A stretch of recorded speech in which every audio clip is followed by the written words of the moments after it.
कृष्ण प्रभु जी, दंडवत प्रणाम। धन प्रणाम। हरे हरे। हम स्टार्ट करते हैं।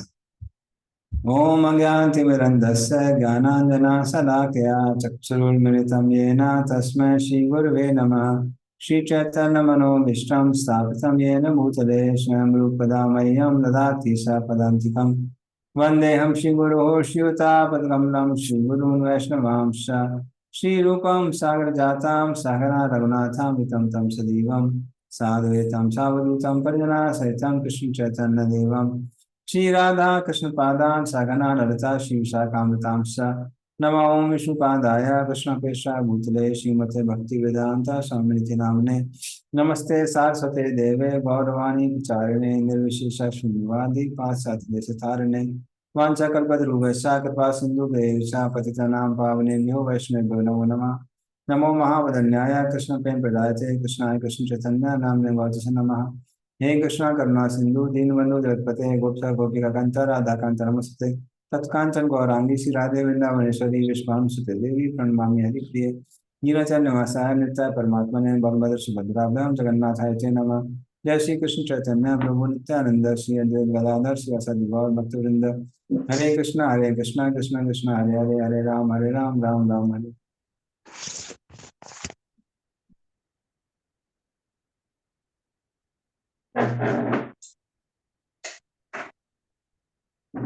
Yes, Shivam Prabhu, can you, Sumit Chetan Prabhu, you can see the screen.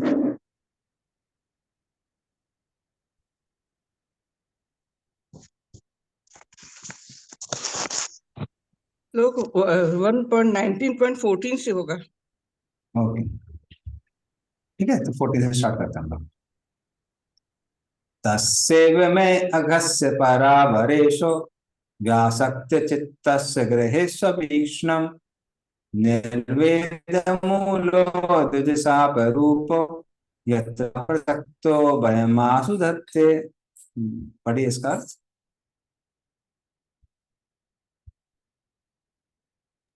हरे कृष्णा। आध्यात्मिक तथा प्राकृतिक जगतों के नियंता भगवान ने ब्राह्मण शाप के रूप में मुझ पर अत्यंत कृपा की है।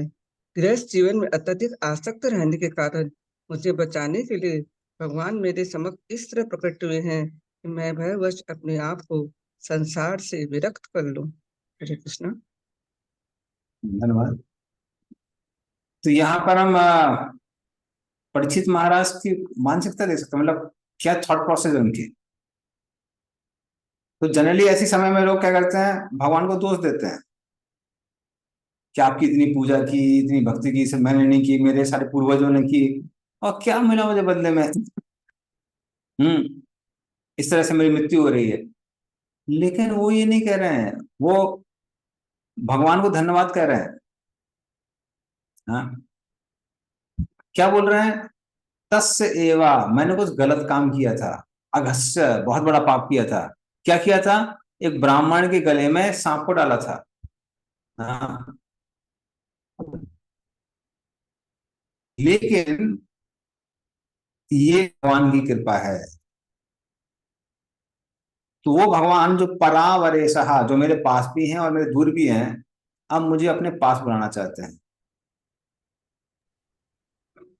तो वो दिखाना चाहते हैं कैसे इतना नीच व्यक्ति है उसका भी उद्धार हो सकता है। इसीलिए उन्होंने क्या किया, भगवान ने मेरी मदद की इस ब्रह्म श्राप के द्वारा, मुझे ब्रह्म श्राप दिलवा दिया। और उसकी वजह से क्या होगा? निर्वेद मूलहा, मेरा इस संसार से जो आसक्ति है वो खत्म हो जाएगी। हम्म। तो इस तरह से कैसे खत्म हो जाएगी? क्योंकि मैं आप जैसे ऋषियों के समक्ष में आया हूं, उससे ही मेरी आसक्ति खत्म हो जाएगी। क्योंकि आप लोग पूर्ण रूप से संसार से वैराग प्राप्त किए हुए हैं। हाँ। क्योंकि जहां जहां भगवान के भक्त आते हैं, भगवान वहीं पर आ जाते हैं। और जब भगवान आते हैं तो इस संसार से जो भी आसक्त लोग हैं वो भय से मुक्त हो जाते हैं। इसलिए भगवान ने कृपा करके मुझे एक ब्रह्म श्राप दिलाया है, ताकि मैं इस संसार की जो मेरी आसक्ति वो कैसे हो जाएगी, खत्म हो जाएगी। तो ये थॉट प्रोसेस है किसकी? परीक्षित महाराज की। तो यदि हम ऐसे भक्तों से का संग करेंगे, उनके बारे में सुनेंगे, तो हम भी उस चेतना के स्तर पे आ सकते हैं। So what a consciousness. Okay, next श्लोक है। तामोपयातं प्रतियन्तु विप्रा गंगा च देवी धृतचित्तमीशे द्विजोपसृष्टा कुहकस्तक्षको वा तसत्तलं गायत विष्णु गाथा। ये भी बहुत फेमस श्लोक है। इसका अर्थ और तात्पर्य दोनों पढ़िए। हरे कृष्णा।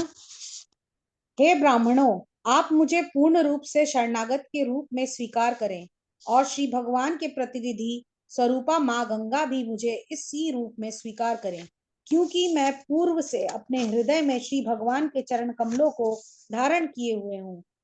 अब चाहे तक्षक नाग या ब्राह्मण द्वारा उत्पन्न कोई भी चमत्कारी वस्तु मुझे तुरंत डस ले, मेरी एकमात्र इच्छा यह है कि आप सब भगवान श्री विष्णु की लीलाओं का गायन करते रहें।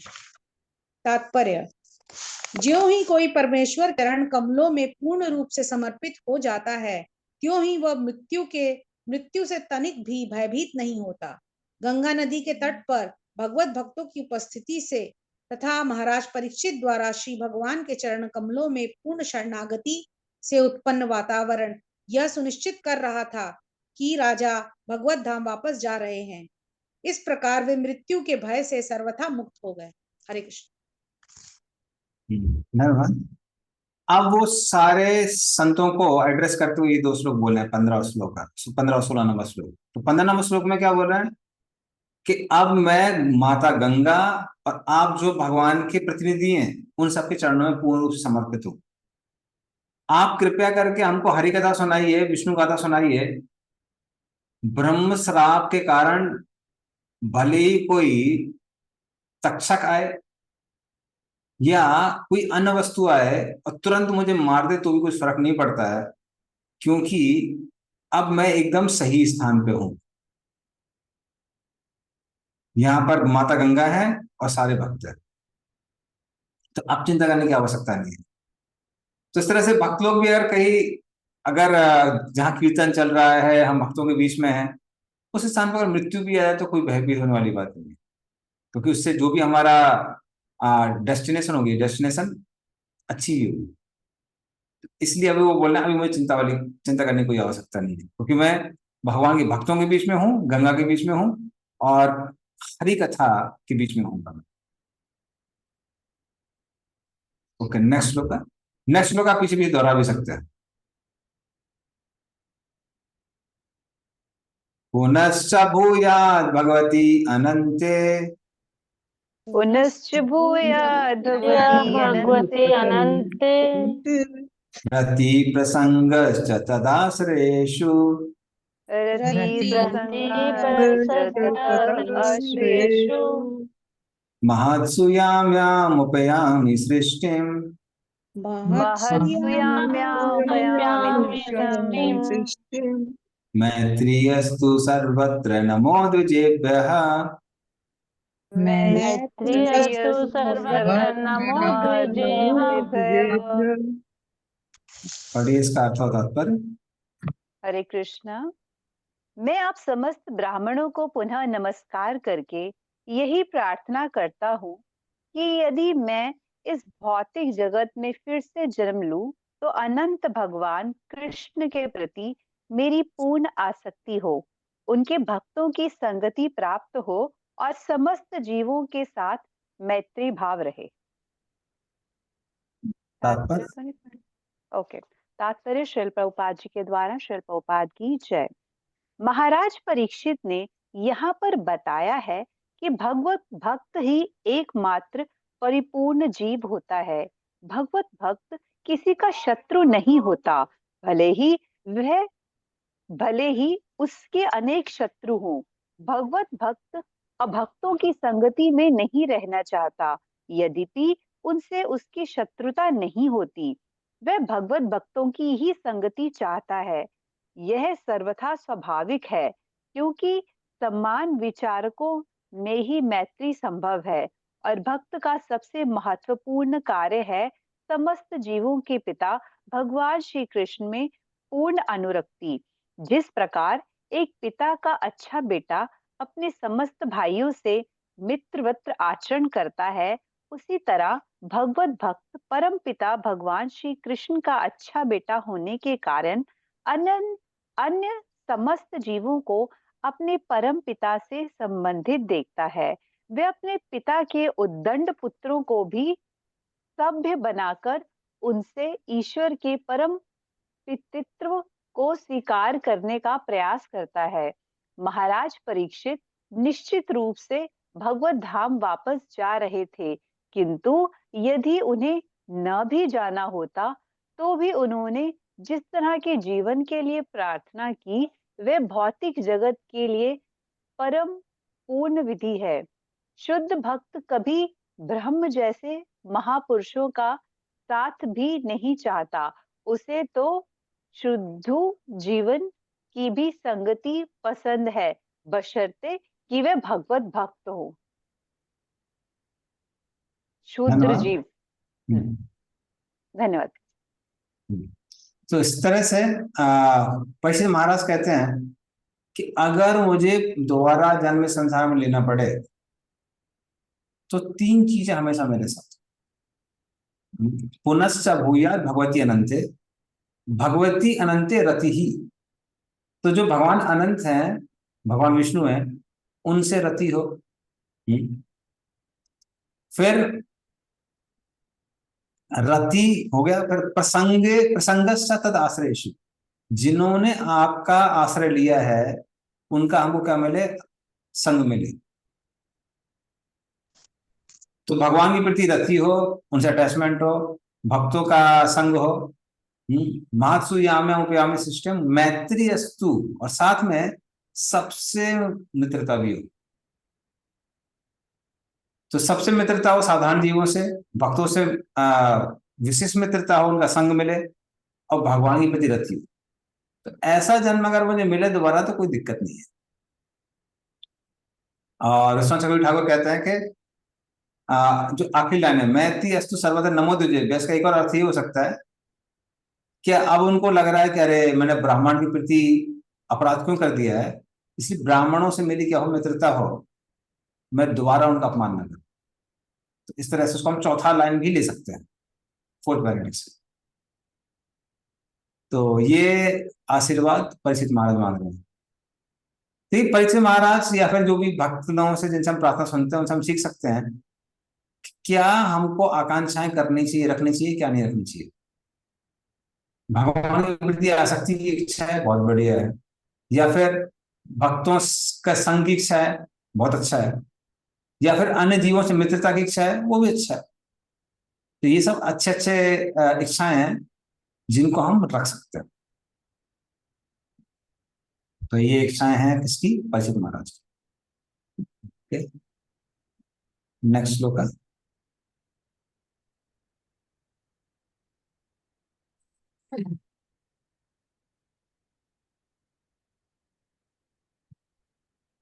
स्म राजाध्याय वसाय युक्तः प्राचीन मूलेषु कुशेषु धीरः उदन्मुखो दक्षिण कूल आस्ते समुद्र पत्न्या स्वसुत न्यस्त भारः। पढ़िए इसका अर्थ।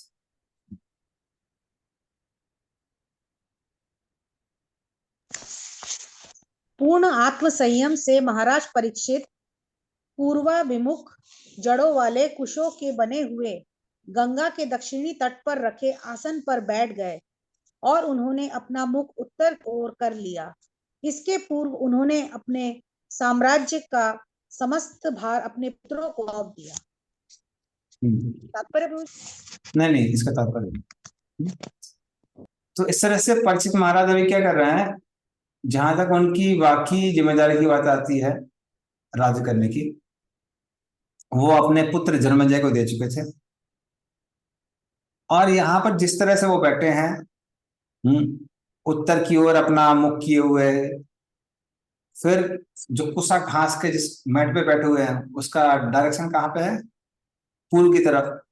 ये इंगित करता है कि अभी उन्होंने क्या किया है, पूर्ण रूप से समाधि लेने का निश्चय कर लिया है। तो जनरली जब लोग यज्ञ करते हैं या फिर तपस्या करते हैं तो इस तरह से आसन में बैठते हैं। तो ये इंगित करता है कि अभी अब वो राजा का कार्य नहीं करने वाले हैं, पूर्ण रूप से उन्होंने उन सब चीजों से विरक्त होकर सिर्फ हरि कथा सुनने का निर्णय ले लिया। So that is his resolution. अगला श्लोक।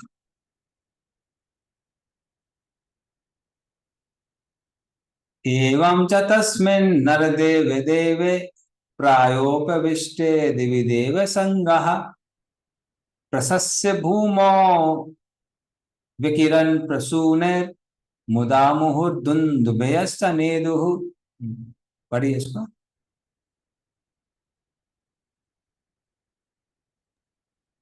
हरे कृष्णा। इस प्रकार महाराज परीक्षित आमरण उपवास करने के लिए बैठ गए। स्वर्ग लोक के सारे देवता राजा के इस कार्य की प्रशंसा करने लगे और हर्ष विभोर होकर पृथ्वी पर निरंतर पुष्प वर्षा करने लगे तथा देवी नगाड़ा बजाने लगे। हरे कृष्णा। तो जब देवताओं ने सुना कि अरे परीक्षित महाराज ने निर्णय लिया है मृत्यु तक हरि कथा सुनने का, तो वो सब पुष्प वृष्टि करने लगते हैं, नगाड़े बजाने लगते हैं, क्योंकि उनको पता था कि अब भगवान उदित होने वाले हैं। किसके रूप में? श्रीमद् भागवतम के रूप। तो जिस तरह से जब कृष्ण इस संसार में आए थे, बल्कि वसुदेव इस संसार में आए थे, तो ये सोच के कि वसुदेव आए हैं तो वासुदेव भी आएंगे, कृष्ण भी आएंगे, सारे देवताओं ने बहुत सारे नगाड़े बजाए थे। इसी वजह से वसुदेव का एक नाम है अनेक दुंदुभी, जिनके आने पर अनेक दुंदुभियां बजी थी। और अभी भी वही हो रहा था। सबको पता है कि भगवान का अवतार आने वाला है, श्रीमद् भागवतम आने वाली है, इसलिए भगवान सब लोग क्या कहने लगे, पुष्प सृष्टि करने लगे और दुंदुभी को बजाने लगे कि परीक्षित महाराज के द्वारा अब श्रीमद् भागवतम का अवतार हो। ओके, नेक्स्ट होगा।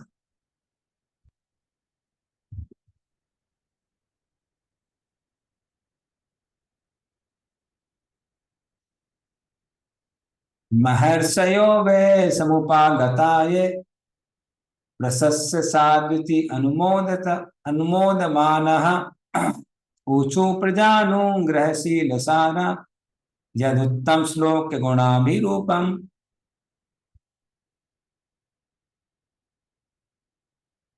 पढ़िए इसका अर्थ। वहां पर एकत्रित हुए सारे ऋषियों ने भी महाराज परीक्षित के निर्णय को सराहा और बहुत अच्छा, साधु साधु कहकर उन्होंने अपना अनुमोदन व्यक्त किया। स्वभावतः मुनिगण सामान्य लोगों का कल्याण करने के लिए उन्मुख रहते हैं, क्योंकि उनमें परमेश्वर के सारे गुण पाए जाते हैं। अतएव वे भगवान के भक्त महाराज परीक्षित को देखकर अत्यंत प्रसन्न हुए और इस प्रकार बोले। धन्यवाद। तो यद प्रजानुग्रह शील सारहा, तो ये जो संत लोग यहाँ थे, हर किसी का कल्याण करने की उनके अंदर क्षमता थी। किसी एक का आशीर्वाद मिलता और सारी प्रजा सुखी हो जाती। तो उनको मालूम था कि परीक्षित महाराज एक कल्याणकारी कार्य करने जा रहे हैं, इसलिए वो सब क्या बोलते हैं, साधु इति अनुमोदमान। साधु साधु, बहुत बढ़िया बहुत बढ़िया, जो आपने निर्णय लिया है इससे बढ़िया निर्णय हो ही नहीं सकता है। हाँ, तो अनुरूपम, तो इस तरह से जो राजा अपनी सुंदरता के लिए जाने जाते थे या फिर अपने सुंदर गुणों के लिए जाने जाते थे, उनका ये निर्णय भी बहुत अच्छा था।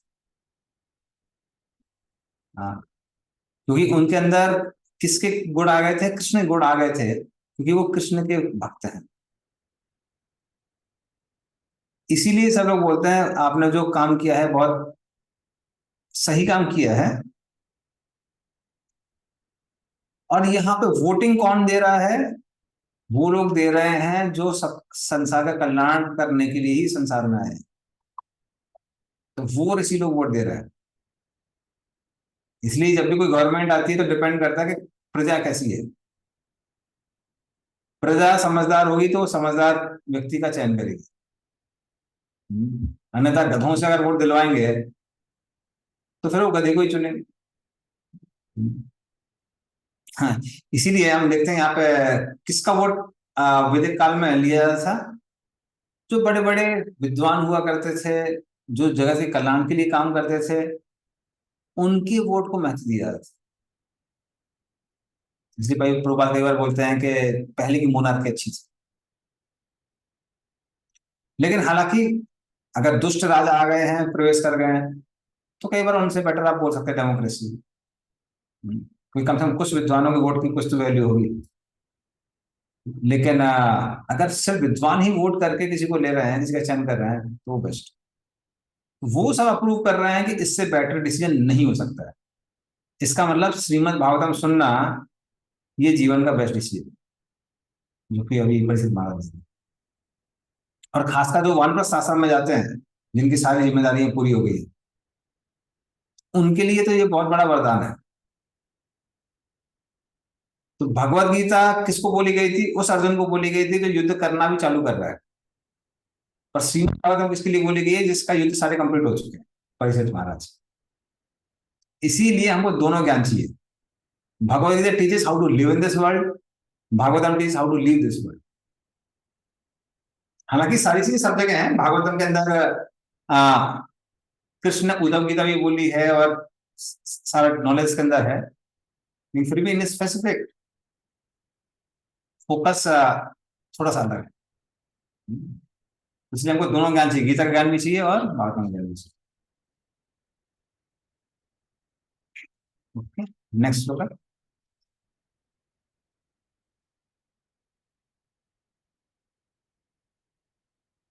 नवा इदं राजर्षि वर्रचित्रं भवत्सु कृष्णं समनुवृतेषु ये अध्यासनं राजकिरीटजुष्टं सद्यो जहुर्भगवत् पार्श्व कामः। पढ़िए इसका अर्थ। मुनियों ने कहा, हे भगवान श्री कृष्ण की परंपरा का पालन करने वाले पांडुवंशी राजऋषियों के प्रमुख, यह तनिक भी आश्चर्यजनक नहीं है कि आप अपना वह सिंहासन जो अनेक राजाओं के मुकुटों से सुशोभित है, श्री भगवान के नित्य सानिध्य प्राप्त करने हेतु त्याग रहे हैं। तात्पर्य पढ़े वाले तात्पर्य। तात्पर्य, अल्पज्ञ राजनीतिक जो प्रशासनिक पदों पर डटे होते हैं, सोचते हैं कि वे जिन अस्थायी पदों पर है वे जीवन की सर्वोच्च उपलब्धि है, अतएव वे उन पदों पर जीवन की अंतिम क्षणों तक चिपके रहते हैं। उन्हें इसका ध्यान कहा कि मुक्ति प्राप्त करके भगवत धाम में श्री भगवान के पार्षदों में से एक पद प्राप्त करना जीवन का सर्वोच्च उद्देश्य है। मनुष्य जन्म इसी के लिए मिला है। श्री भगवान ने श्रीमद् भगवत गीता में हमें कई बार आश्वस्त किया है कि सनातन भगवत धाम को प्राप्त होना सर्वोच्च उपलब्धि है। प्रहलाद महाराज ने भगवान नरसिंह से प्रार्थना करते हुए कहा, हे प्रभु, मैं जीवन की भौतिकवादी शैली से अत्यधिक भयभीत हूँ। मैं आपके इस भयावने नरसिंह रूप से तनिक भी भयभीत नहीं हूँ। यह भौतिकवादी जीवन शैली चक्की के पाट के समान है, जिसके द्वारा हम कुचले जा रहे हैं। हम जीवन की विकराल तरंगों के भयावह भंवर में गिर गए हैं। अतएव हे भगवान, मैं आपके चरण कमलों में प्रार्थना करता हूँ कि आप मुझे सेवक के रूप में अपने नित्य धाम में वापस बुला ले। यही इस भौतिकवादी जीवन शैली की सर्वोच्च मुक्ति है। मुझे इस भौतिकवादी जीवन का अत्यंत कटु अनुभव है।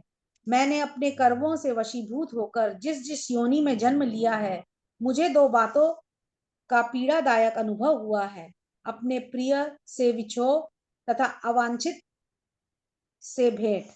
इनके प्रतिकार के लिए मैंने जो उपचार अपनाए वे स्वयं रोग से अधिक भयावह निकले। अतः मैं जन्म जन्मांतर एक स्थान से दूसरे स्थान में फिरता रहा और मैं आपसे प्रार्थना करता हूँ कि मुझे अपने चरण कमलों में शरण दें।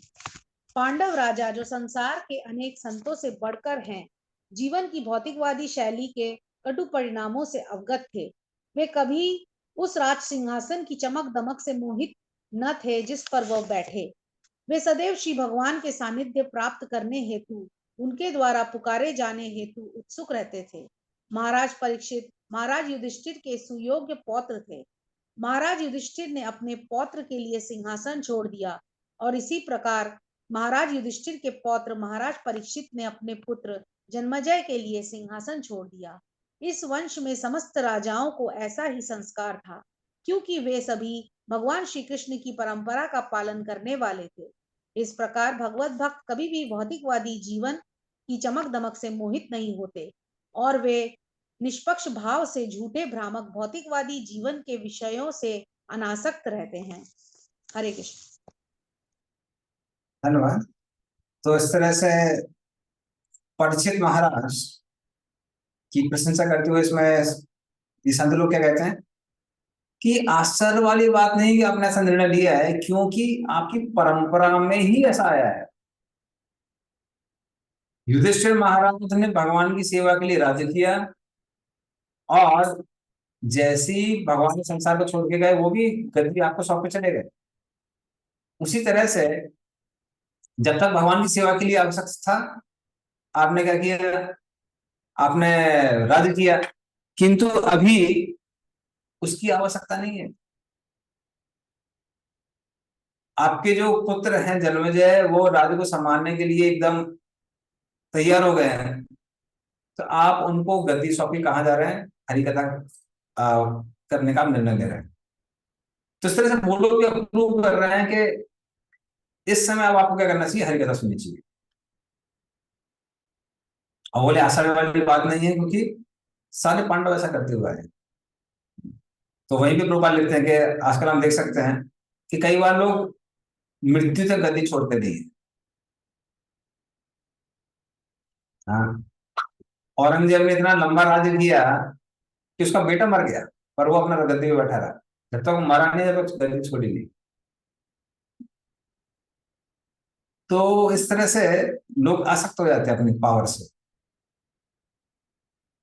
लेकिन परीक्षित महाराज को जैसे देखा कि अभी हमारा जो पुत्र है वो घर का देखभाल करने के लिए तैयार है, तो तुरंत उन्होंने हरि कथा सुनने का निर्णय ले लिया।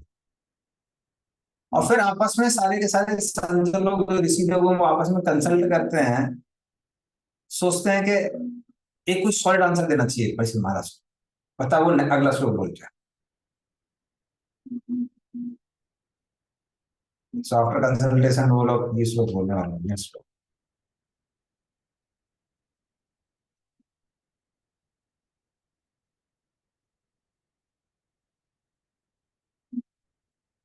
सर्वे वयं तावद् इहास्महे अथ कलेवरं यावत् असौ विहाय लोकं परं विरजस्कं विशोकं यास्यति अयं भागवत प्रधानः। पढ़िए इसको।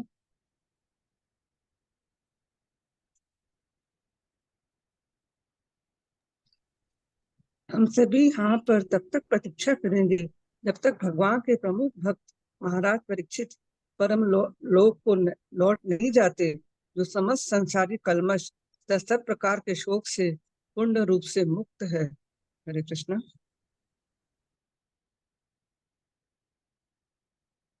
अभी वो लोग कहते हैं कि परीक्षित महाराज, जैसे आपने निर्णय लिया था कि आप मृत्यु तक हरि कथा सुनेंगे, हम भी एक प्रतिज्ञा लेते हैं। क्या? जब तक आप गोलोक वृंदावन नहीं जाते, हम आपके साथ ही रहेंगे। तो इस तरह से वो भी पूर्ण रूप से परीक्षित महाराज का साथ देने के लिए तैयार थे। हाँ, तो वो लोग भी एकदम तैयार हो जाते हैं, वो लोग मर जाते हैं। ठीक है, आपने प्रतिज्ञा ली, हम भी प्रतिज्ञा ले रहे हैं,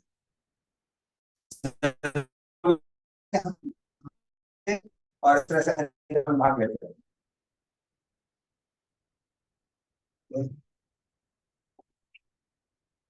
नेक्स्ट नेक्स्ट लोग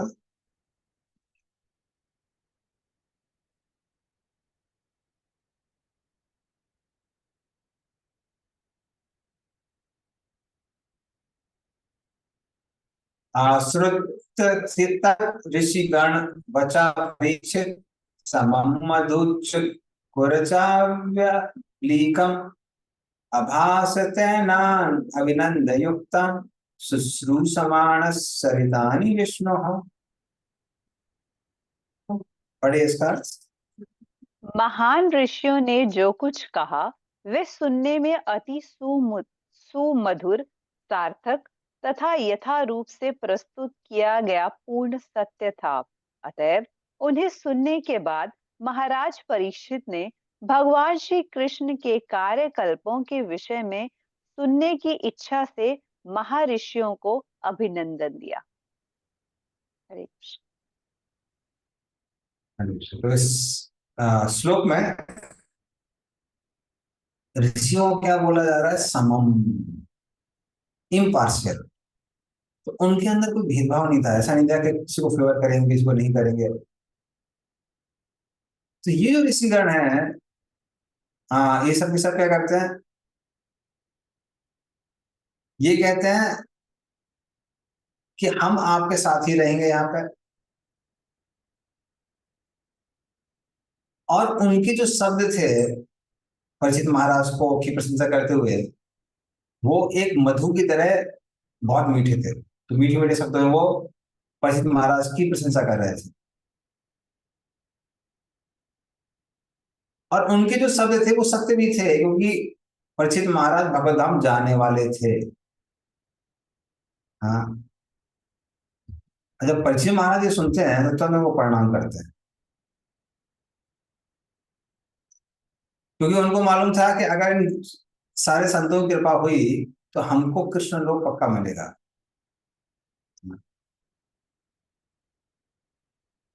तो इस तरह से परीक्षित महाराज भगवत धाम जाना चाहते थे, और सारे ऋषिगण भी उनको भगवत धाम जाने तक असिस्ट करने के लिए एकदम तैयार थे। नेक्स्ट श्लोक। समागता सर्वत एव सर्वे वेदा यथा मूर्तिधरा स्त्रीपृष्ठे नेहात नामूत्र च कश्चनार्थ ऋते परानुग्रहमात्मशीलम। पढ़िए इसको। हरे कृष्णा। राजा ने कहा, हे महर्षियों, आप ब्रह्मांड के कोने कोने से आकर यहाँ पर कृपा पूर्वक एकत्र हुए हैं। आप सभी परम ज्ञान के मूर्तिमंत स्वरूप हैं, जो तीनों लोकों के ऊपर के लोक सतलोक से का निवासी है। फलस्वरूप इस आपकी स्वाभाविक प्रवृत्ति अन्य व्यक्तियों का कल्याण करने की है, और इसके अतिरिक्त इस जीवन में या अगले जीवन में आपकी अन्य कोई रुचि नहीं है। इसका तात्पर्य पढ़ेगा। तात्पर्य: 6 प्रकार के ऐश्वर्य है: संपत्ति, बल, यश, सौंदर्य, ज्ञान तथा वैराग्य। यह सब मूलतः श्री भगवान के गुण हैं। परम पुरुष के अंश रूप जीवों में ये सभी गुण आंशिक रूप से हैं। अधिक से अधिक 78% पाए जाते हैं। भौतिक जगत में ये गुण श्री भगवान के गुणों के 78% तक भौतिक शक्ति द्वारा उसी प्रकार ढके रहते हैं जिस प्रकार सूर्य बादल से ढका रहता है। मेघों से आच्छन्न सूर्य की शक्ति मूल तेज की तुलना में मंद रहती है। इसी प्रकार ऐसे गुणों से युक्त जीवों का मूल रंग प्राय लुप्त रहता है। ब्रह्मांड में लोकों के 3 वर्ग हैं, जिनके नाम हैं अधोलोक, मध्यलोक तथा ऊर्ध्वलोक। पृथ्वी के मनुष्य मध्य लोकों के प्रारंभ में रहते हैं, लेकिन ब्रह्मा जैसे जीव तथा उनके समकालीन जीव ऊर्ध्व लोकों में रहते हैं, जिनमें से सतलोक सबसे ऊपर है। सत्यलोक के सभी निवासी वैदिक विद्या में पूर्ण रूप से निपुण होते हैं, और इसी प्रकार माया रूपी बादल साफ हो जाते हैं। फलस्वरूप वे साक्षात वेद कहलाते हैं। ऐसे पुरुष संसारी तथा दिव्य दोनों प्रकार के ज्ञान से पूर्ण अवगत होने से संसारी या दिव्य लोकों में कोई रुचि नहीं रखते। वे एक प्रकार से इच्छा रहित भक्त हैं। पार्थिव जगत में उन्हें कुछ भी प्राप्त करना नहीं रहता, और दिव्य जगत में वे स्वयं में पूर्ण रहते हैं। तो फिर वे पार्थिव जगत में क्यों आते हैं? वे श्री भगवान के आदेश से विभिन्न लोकों में पतित आत्माओं का उद्धार करने हेतु मसीहा के रूप में आते हैं। वे पृथ्वी लोक में आते हैं और विभिन्न परिस्थितियों में मनुष्यों का कल्याण करते हैं। उन्हें इस संसार में भौतिक शक्ति द्वारा भ्रमित सड़ रहे पतित आत्माओं का उद्धार करने के अतिरिक्त अन्य कोई कार्य नहीं था। हरे कृष्ण। धन्यवाद। तो इस तरह से ये जो संत लोग हैं, ये सारे के सारे संत लोग दूसरे के कल्याण के लिए ही जी रहे हैं। इनका अपना उसका कोई वो नहीं है, उसका कोई मोटिव नहीं है। क्योंकि खासकर जब एक लिमिट के बाद में व्यक्ति एलिवेट हो जाता है, तो उसके बाद में उसको पता है कि मेंटेनेंस कैसे ना कैसे करके हो ही जाता है। हाँ, मेंटेनेंस करना बहुत मुश्किल नहीं है, अपने आप को मेंटेन रखना। और जिसकी बहुत ज्यादा भौतिक इच्छाएं नहीं है, वो कहीं भी रह सकता है, कहीं भी एडजस्ट कर सकता है। मेंटल एडजस्टमेंट ज्यादा मुश्किल होता है, फिजिकल एडजस्टमेंट तो कर सकते हैं। तो अब वो लोग जीते किसके लिए हैं? वो मात्र एक ही चीज के लिए जीते हैं कि लोगों का कल्याण करना। तो जगत कल्याण के लिए ही जीते हैं। तो परीक्षित महाराज कह रहे हैं कि हमको मालूम है, इसीलिए आप हमको इतना टाइम देना चाहते हैं, क्योंकि मेरे कल्याण के लिए आप लोग यहाँ पर रुके हुए हैं जब तक मैं शरीर न त्याग। लेकिन प्रभुपाद यहाँ क्लैरिफाई करते हैं। प्रभुपाद कहते हैं कि फिर भी ये जीव तत्व है, भगवान नहीं है। जिस तरह से सूर्य को अगर बादल आच्छादित कर देते हैं तो पूर्ण रूप से सूर्य की रोशनी हमको नहीं मिलती है, उसी तरह से पार्सली इनके अंदर भगवान के गुण हैं, पूर्ण रूप से नहीं है। So 78%। नेक्स्ट श्लोक। प्रभु जी, हाँ जी। प्रभु जी, ये जो हैं, ये लोग क्या ब्रह्मवाद सिखाते हैं? नहीं, देखिए वहां पे कुछ ब्रह्मवादी थे, कुछ योगी थे, लेकिन बहुत सारे भक्त भी थे। बहुत सारे नहीं भक्ति प्रभु जी, लोग। हाँ। परपोर्ट में बता रहे ना कि they live in, they go to Brahmaloka and then they descend to this planet to preach to others. But what do they preach? Do they preach Brahmavad? नहीं, they preach, see, Brahmalok is not talking about Brahma, it is Brahmalok is Satyalok. Yeah. So, depending on what they are, they preach. Like Narad Muni. Narad मुनि भी ब्रह्मलोक जाते हैं, ब्रह्मलोक से आते हैं, पर वो तो शुद्ध भक्त है, तो वो भक्ति सिखाते हैं। लेकिन कुछ कुछ उसमें ऐसे संत हो सकते हैं जो अष्टांग योग प्रमुख हैं, वो अष्टांग योग सिखाएंगे। जो लोग ज्ञानी हैं वो ज्ञान सिखाएंगे। तो इसलिए अलग अलग लोग अलग अलग चीज सिखाते हैं। पर ये हाँ प्रभु जी, ये ब्रह्मलोक मटेरियल वर्ल्ड वाला या ट्रांसेंडेंटल? एक्चुअली वो एग्जैक्टली जो प्रभुपाद की ट्रांसलेशन से देखना पड़ेगा, वर्ड्स एज इट इज हैं। हाँ, तो ब्रह्मलोक में रेफर टू सत्यलोक और इट में रेफर टू ब्रह्मज्योति ऑल्सो, क्योंकि ब्रह्मा जी जहां रहते हैं उसको सत्यलोक कहते हैं। हाँ वही तो। इसलिए प्रभुपाद ने कहीं कहीं जहाँ ब्रह्मलोक बोला है वो है ब्रह्मज्योति की बात, और कहीं कहीं जो बोला है वो सत्यलोक है। पर मेन चीज है कि जो महान ऋषि जैसे सप्त ऋषि इत्यादि, वो सब लोग कई बार सत्यलोक में रहते हैं, किसी और लोक में रहते हैं, और इस संसार में विचरण करते रहते हैं सिर्फ प्रचार करने के लिए। और बहुत सारे ब्रह्मवादी हैं, वो भी संसार में आते हैं अपना फिलॉसफी प्रचार करने के लिए। और ब्रह्मलोक हम रेफर कर सकते हैं इवन स्पिरिचुअल स्काई को, जिसके अंदर वैकुंठ भी है और गोलोक वृंदावन भी है। अगर वो उसको रेफर कर रहा है तो वो किसके लिए आएंगे? वो भक्ति का प्रचार करने के लिए आएंगे। और प्रभु जी, यहाँ ये भी लिखा है कि they have no interest in either the mundane or transcendental worlds. तो जो हम लोग बोल रहे हैं मंडेन ट्रांसेंडेंटल वर्ल्ड, इसका मतलब क्या है कि ये लोग स्पिरिचुअल वर्ल्ड भी एंजॉय नहीं करना चाहते हैं, ये सिर्फ दूसरों के लिए ही जी रहे हैं। जैसे बहुत सारे भक्तों की अगर बात की जाए तो बहुत सारे भक्त हैं जो भगवत धाम जाने के अधिकारी बन जाते हैं, लेकिन फिर भी संसार प्रचार करते रहते हैं। जैसे ये जन्नवास प्रभु मेंशन कर रहे थे, कह रहे थे कि most probably Bhakti Saraswati has gone to moon planet, Bhakti Saraswati चंद्रलोक गए। तो बोले कि क्यों?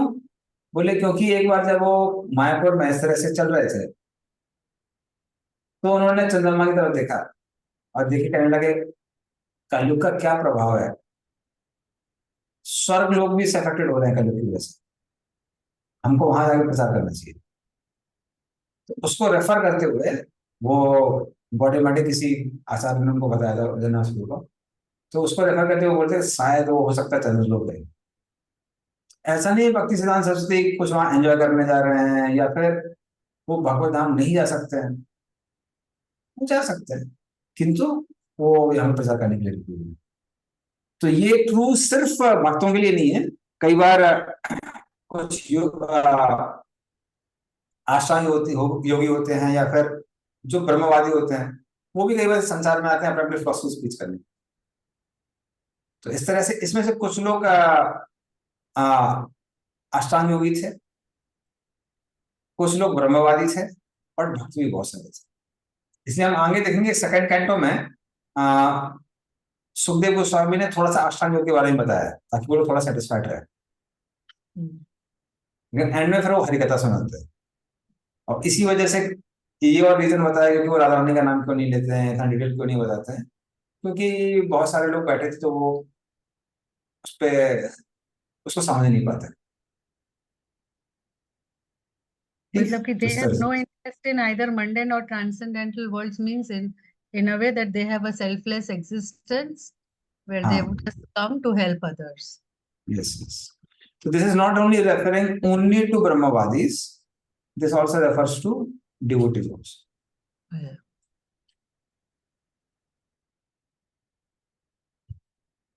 Okay. ततश्च वा प्रत्ययमिमं विपृच्य विसृप्य विप्रा इति कृतायां सर्वात्मना म्रियमाणे च कृत्यं शुद्धं च तत्रां रसिताभियुक्ताः। पढ़िए इसका भी अर्थ।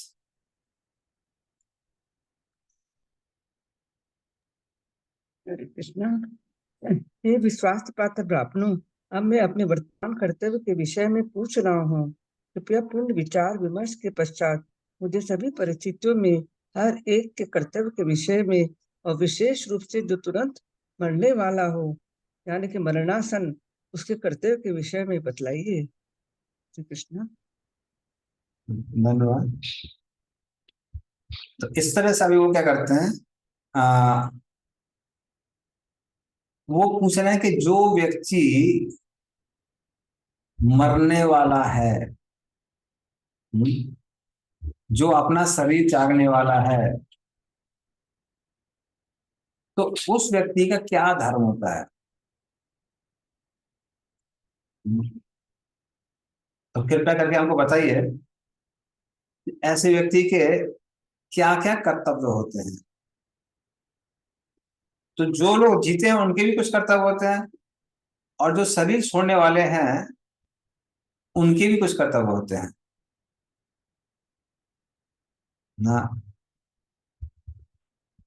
और तो आप कृपया करके बताइए कि जो व्यक्ति शरीर छोड़ने वाले हैं तो पृच्छ्यम डिटरमाइन होके बताइए, एक चीज बताइए, क्या बताइए कि जिसने अपना जो शरीर छोड़ने वाला है उसका क्या कर्तव्य। तो जो भी आप कॉमन एग्रीमेंट से बोलेंगे वो उसको मैं फॉलो करूंगा। तो डिसाइड करके बताइए कि मुझे क्या करना चाहिए।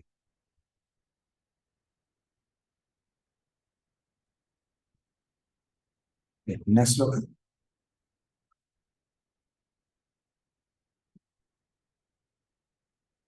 तत्रा भवत् भगवान व्यास पुत्रो यदृच्छया गाम अटमानो अनपेक्षः अलक्ष्यलिंगो निज लाभ तुष्टो वृतश्च बालेर अवधूत वेशः अब एंट्री हो रही है किसकी? स्पीकर की, सुखदेव गोस्वामी। हरे कृष्णा। हरे कृष्णा प्रभु। उसी हाँ। समय व्यास देव के शक्ति संपन्न पुत्र वहां प्रकट हुए, जो संपूर्ण पृथ्वी पर उदासीन तथा आत्मतुष्ट होकर विचरण करते रहते थे। उनमें किसी सामाजिक व्यवस्था या जीवन स्तर, वर्णाश्रम धर्म का कोई लक्षण प्रकट नहीं होता था।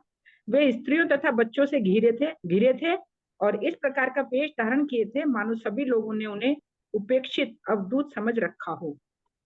हरे हाँ, कृष्ण। इसका तात्पर्य पढ़ी मत। तात्पर्य: भगवान शब्द कभी कभी सुखदेव गोस्वामी जैसे परमेश्वर के महान भक्तों के लिए प्रयुक्त होता है।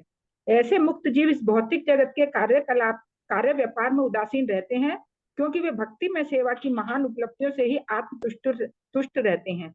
जैसा कि पहले बताया जा चुका है, सुखदेव गोस्वामी न तो कोई औपचारिक गुरु का स्वीकार किया, न ही कोई औपचारिक संस्कार संपन्न किए।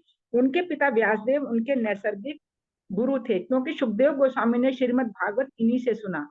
इसके बाद वे पूर्ण रूप से आत्मतुष्ट हो बन गए। इस प्रकार वे किसी औपचारिक विधि पर निर्भर न थे। औपचारिक विधियां तो उनके लिए आवश्यक है जो पूर्ण मोक्ष अवस्था को प्राप्त करना चाहते थे, लेकिन सुखदेव गोस्वामी तो अपने पिता की कृपा से पहले ही उस अवस्था में ही थे। तरुण बालक होने के नाते उनसे समुचित वेश में रहने की आशा की जाती थी, लेकिन वे नग्न रहते और किसी सामाजिक परिपारी में रुचि न दिखाते। सामान्य जन उनकी उपेक्षा करते थे, किंतु वे जिज्ञासु बालकों तथा स्त्रियों से ऐसे घिरे रहते जैसे कि कोई पागल हो। इस प्रकार वे यहाँ पर तब प्रकट हुए जब वे स्वेच्छा से पृथ्वी पर विचरण कर रहे थे। महाराज परीक्षित की जिज्ञासा से ऐसा प्रतीत होता है कि महर्षिगण एक पथ नहीं हो पा रहे थे कि क्या किया जाए। आध्यात्मिक मोक्ष के लिए विभिन्न व्यक्ति विभिन्न प्रकार की युक्तियां बताते हैं, किंतु जीवन का चरम लक्ष्य भक्ति की चरम सिद्ध अवस्था प्राप्त करना है। जिस प्रकार भिन्न भिन्न डॉक्टर भिन्न भिन्न नुस्खे लिखते हैं, उसी प्रकार मुनियों में भी मत विभिन्नता होती है। जब ये सारी बातें चल रही थी, तभी व्यास देव के शक्ति संपन्न तेजस्वी पुत्र वहां पर प्रकट हुए। हरे कृष्ण। धन्यवाद। तो इस तरह से वो ऋषि लोग आपस में विचार कर रहे थे, अरे ये करना चाहिए, वो करना चाहिए। और साधुओं में भी अलग अलग मत होते हैं, अलग अलग मत होते हैं। तो ये बहुत आश्चर्य वाली बात नहीं है कि लोगों के अलग ओपिनियन होते हैं। तो कई बार हमारे डिवोटीज के भी कभी अलग ओपिनियन होते हैं, तो कुछ नए लोग एकदम बिल्डर हो जाते हैं। जैसे आपने देखोगे, खासकर जब लोग इस्कॉन में आते हैं नए नए, तो अलग अलग स्पीकर अलग अलग चीजें एम्फेसाइज करते हैं। कुछ बुक डिस्ट्रीब्यूटर आते हैं, दिस और फैमिली बिजनेस, बुक डिस्ट्रीब्यूशन करना चाहिए, ये करना चाहिए, वो करना चाहिए, और बाकी लोग पूरे एकदम हाँ बुक डिस्ट्रीब्यूशन करेंगे, बुक डिस्ट्रीब्यूशन करेंगे।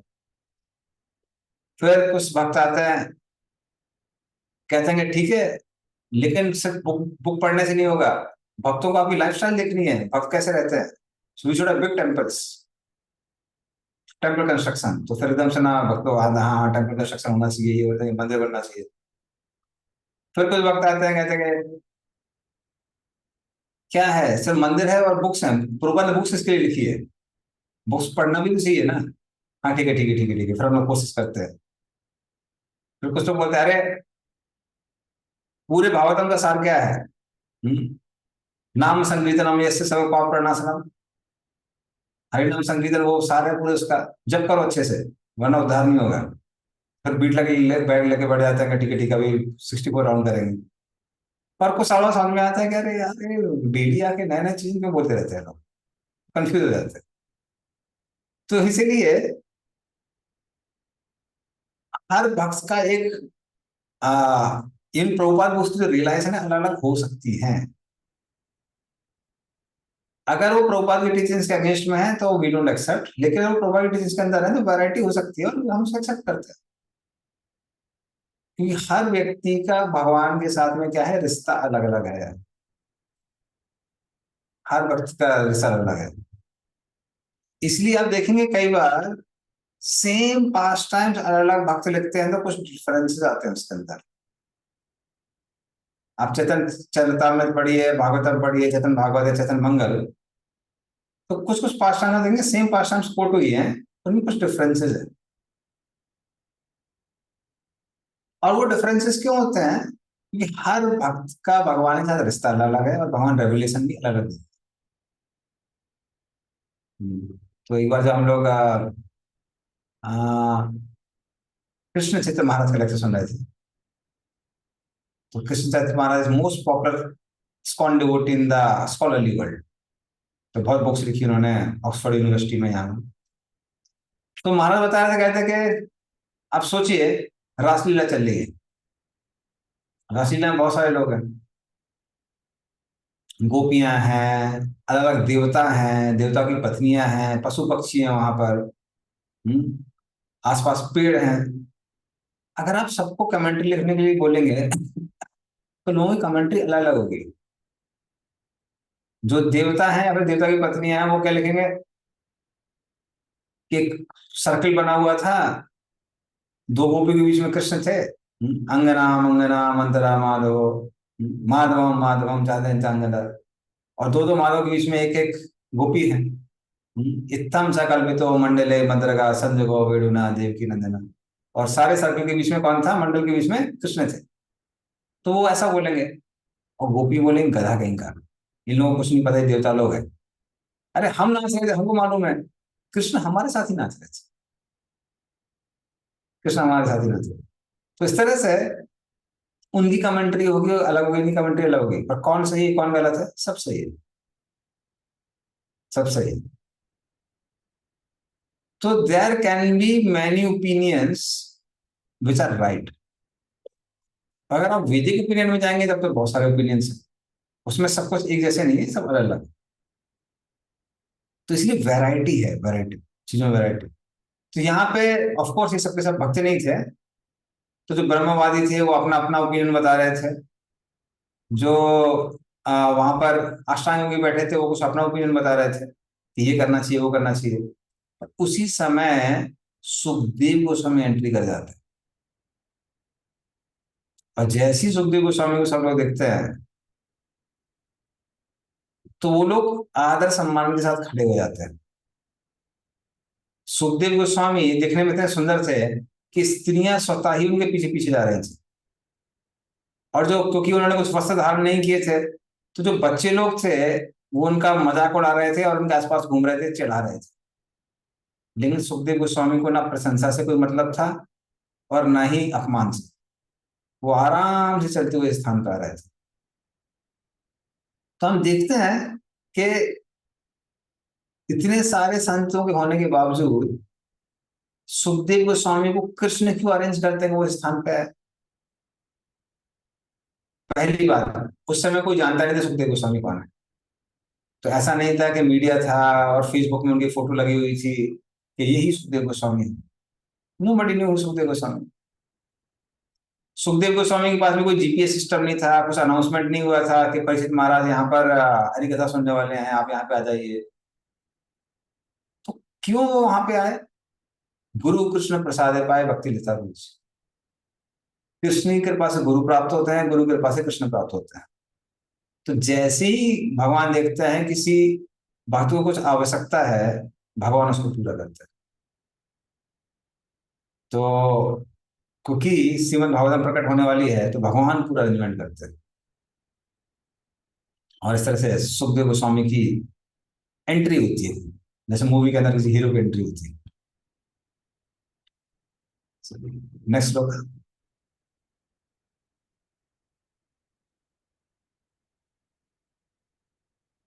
ऑफ कोर्स एक चीज और इसमें नोट करने वाली है जो हमारे लिए एप्लीकेबल है, वो ये है, प्रोपाल लिखता है एग्जाम्पल डॉक्टर का।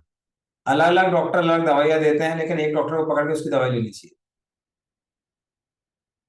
इसीलिए कई बार जो लोग बहुत यहाँ सुनते हैं वहां सुनते हैं, ये साधु सुन लिया वो साधु सुन लिया, वो लोग बिल्डर हो जाते हैं। इसलिए बोनाफाइड डिवोटी से ही सुनना चाहिए, इंपॉर्टेंट। तम जस्त वर्षम सुकुमार पाद करोरुबा अंश कपोल गात्रम चार आयताक्षो नसतुल्य कर्ण सुभ्रवाननम कंबु सुजात कंठम। पढ़िए इसका अर्थ।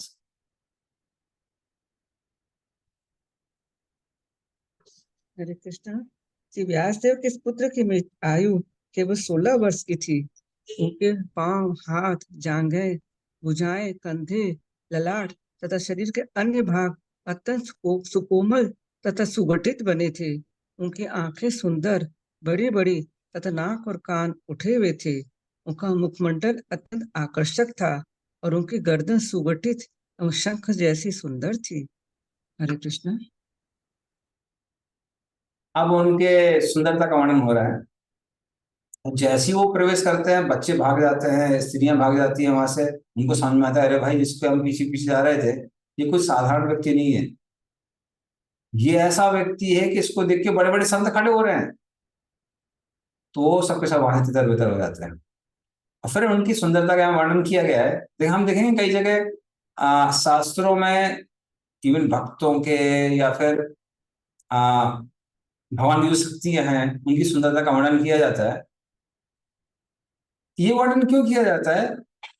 क्योंकि इनकी सुंदरता से अगर हम आकर्षित हो जाते हैं तो गोलोक वृंदावन के द्वार खुल जाएंगे।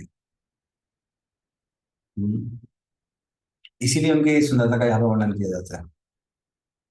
तो उनकी सुंदरता का वर्णन किया गया है कि मात्र वो 16 वर्ष के थे।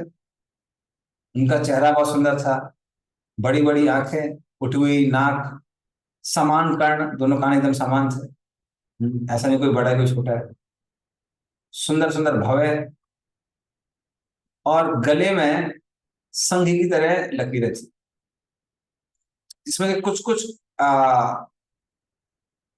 जो डिस्क्रिप्शन है वो कृष्ण के जैसा है। अगला श्लोक।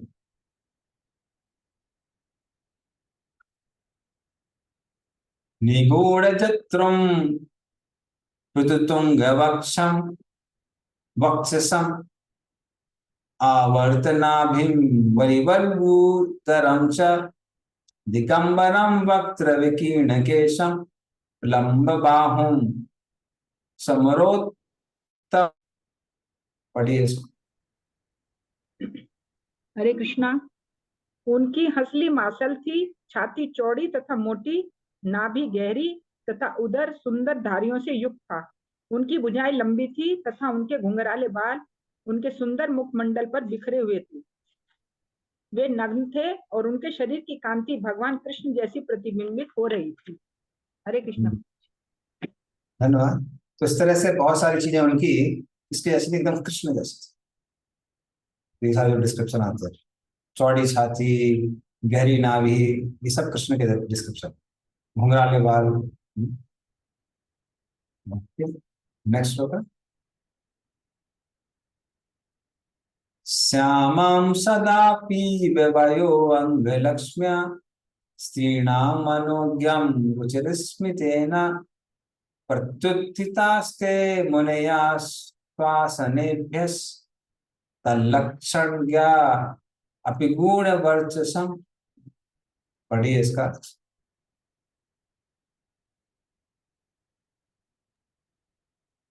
वे श्यामल वर्ण के तथा अपनी युवा अवस्था के कारण अत्यंत सुंदर थे। अपने शरीर की कांति तथा आकर्षक मुस्कान के कारण वे स्त्रियों के लिए मोहक थे। यद्यपि वे अपनी प्राकृतिक महिमा को छुपाने का प्रयत्न कर रहे थे, तो भी वहां पर उपस्थित सारे महर्षि रूपाकृति शास्त्र में पटु थे। अतएव सबों ने अपने अपने आसन से उठकर उनका सम्मान किया। हरे कृष्ण। तो इस तरह से उनकी सुंदरता को देखकर बहुत सारी स्त्रियां उनके पीछे पीछे आ रही थी, लेकिन वो किसी तरह से अपना जो अट्रैक्शन है उसको खत्म करने की कोशिश कर रहे थे। लेकिन जो वहां संत थे, संत देख के तुरंत पहचान जाता है, अरे ये तो सुंदर कुछ कम है। और उनको देखकर सब अपने अपने आसन से खड़े हो जाते और उनका स्वागत करते। नेक्स्ट लोग।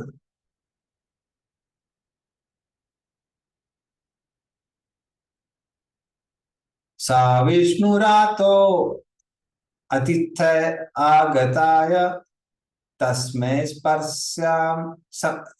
सपर्याम शिरसा जहार ततो निवृत्ता हि अभूदा श्रीवरभका महासने सोपा विवेश पूजितः। पढ़िए इसका। हरे कृष्णा। महाराज परीक्षित, जिन्हें विष्णुराज के नाम से भी जाना जाता है, उन्होंने मुख्य अतिथि श्री सुखदेव गोस्वामी का स्वागत करने हेतु अपना मस्तक झुकाया। उस समय सारी अल्पज्ञ स्त्रियां तथा बालकों ने श्री सुखदेव गोस्वामी का पीछा करना छोड़ दिया। सबसे सम्मान प्राप्त करके श्री सुखदेव गोस्वामी अपने श्रेष्ठ आसन पर विराजमान हुए। हरे कृष्ण। हाँ, धन्यवाद। तो इस तरह से परीक्षित नहीं। तो इस तरह से परीक्षित महाराज सर झुका के उनका सम्मान करते हैं और सारी स्त्रियां जो बच्चे थे वो सब वहां से गायब हो जाते हैं। फिर एक बड़े से आसन में सुखदेव गोस्वामी को बैठाया जाता है और अभी क्लियर हो जाता है कि कौन किसका ओपिनियन सबसे ज्यादा मान्य होने वाला है। So that becomes very clear. Okay, next होगा।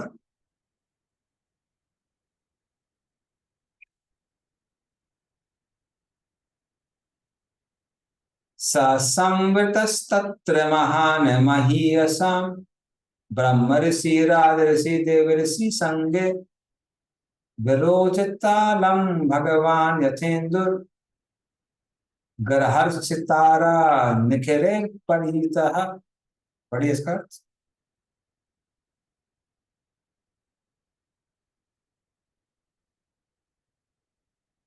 हरे कृष्णा। तब सुखदेव गोस्वामी साधु मुनियों तथा देवता से इस तरह घिरे हुए थे जिस तरह चंद्रमा तारों नक्षत्रों तथा अन्य आकाशीय पिंडों से घिरा रहता है। उनकी उपस्थिति अत्यंत भव्य थी और वे सबों द्वारा सम्मानित हुए। हरे कृष्णा। कुछ समय पहले जो सुखदेव गोस्वामी स्त्रियों और बच्चों से घिरे हुए थे, अभी बड़े बड़े राजऋषि ब्रह्म ऋषि देव ऋषि बल्कि जो भगवान के अवतार हैं नारद व्यास परशुराम इत्यादि, उन सब से घिरे हुए थे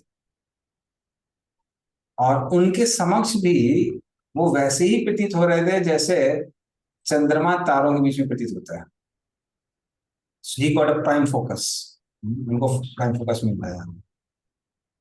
ओके, नेक्स्ट होगा।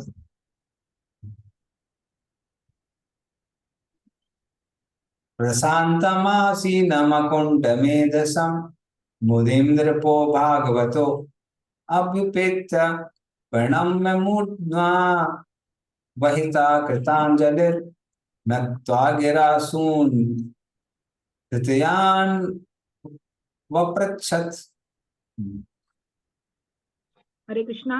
तब प्रखर मुनि श्री सुखदेव गोस्वामी पूर्ण शांत भाव से बैठ गए।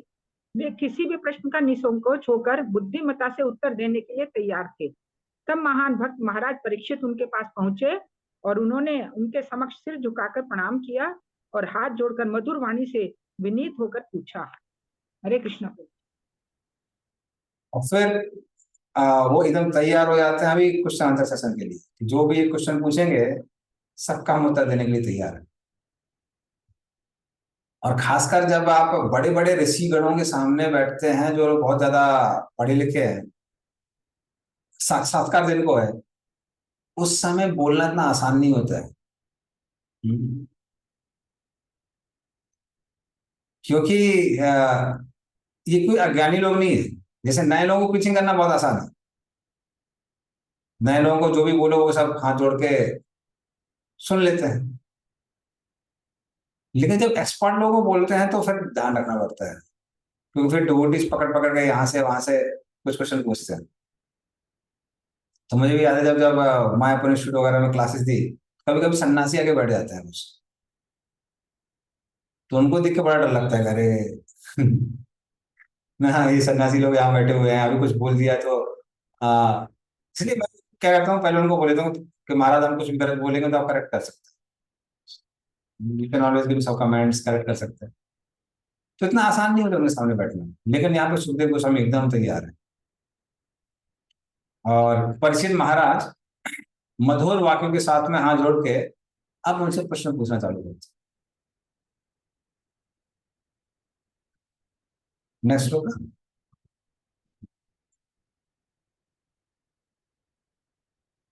जैसा आपने देखा होगा, अगर आप उन लोगों के सामने कुकिंग कर रहे हैं जिनको कुकिंग नहीं आती है, खैर आप लोगों को एक्सपीरियंस नहीं होगा, जो लोग यूथ पिचिंग करते हैं उनको एक्सपीरियंस रहता है।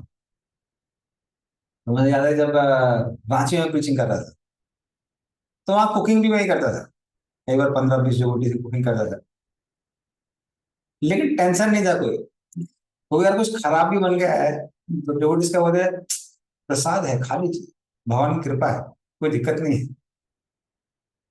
लेकिन अगर आप ऐसे कुकिंग कर रहे हैं जहां पर सब कुकिंग करने वाले हैं, जैसे मैं घर में कुकिंग करता था, घर में कुकिंग करूंगा तो फिर मदर ये वो सबके कमेंट्स आएंगे, ये ठीक है वो ठीक नहीं है, यहाँ पे नमक कम है वहां पे ये ज्यादा है, ये मसाला ऐसा है। तो इसलिए जब एक्सपर्ट लोग सामने आते हैं तो इट्स नॉट इजी। तो इसलिए तीनों इंपॉर्टेंट है। यहाँ पे हम देख सकते हैं कि स्पीकर कौन है, सुखदेव गोस्वामी, जो कि राधा रानी के सुख है। परीक्षित महाराज जिनको विष्णु राग कहा गया है यहाँ पे, जिन्होंने भगवान को देखा है माता के गर्भ में, और साथ में इतने बड़े बड़े संत बैठे हैं, भगवान के अवतार बैठे हुए हैं। तो अगर कुछ गलत होता तो तुरंत वो करेक्ट करने के लिए तैयार हो जाते। तो ऐसी असेंबली में अगर मान लीजिए कुछ भी चर्चा हो रही है, एक चीज गारंटेड है कि वो 100% ऑथेंटिक होगी, 100% ऑथेंटिक होगी, उसका गलत होने का कोई चांस है ही नहीं। तो ये जो पूरा सिनेरियो है ये हमारी श्रद्धा बढ़ाने वाला है कि जहां परशुराम बैठे हैं, व्यासदेव स्वयं बैठे हैं जिन्होंने वेदों की रचना की है, नारद मुनि बैठे हैं, और इतने बड़े बड़े संत बैठे हैं, वहां पे कोई भी ऐसी चर्चा नहीं हो सकती है जो कि ऑथेंटिक नहीं है। तो उन्हीं पूरे ऑडियंस का भी परीक्षित महाराज प्रश्न पूछने वाले। सो 2 o'clock हम लोग कुछ डिसाइड किया था ना टाइमिंग्स के बारे में, सुने चाहता को।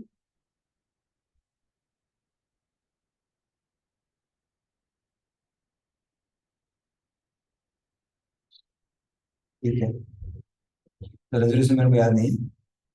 ओके, तो परीक्षित महाराज का एक प्रश्न है, वो फिर हम लोग नेक्स्ट टाइम देंगे।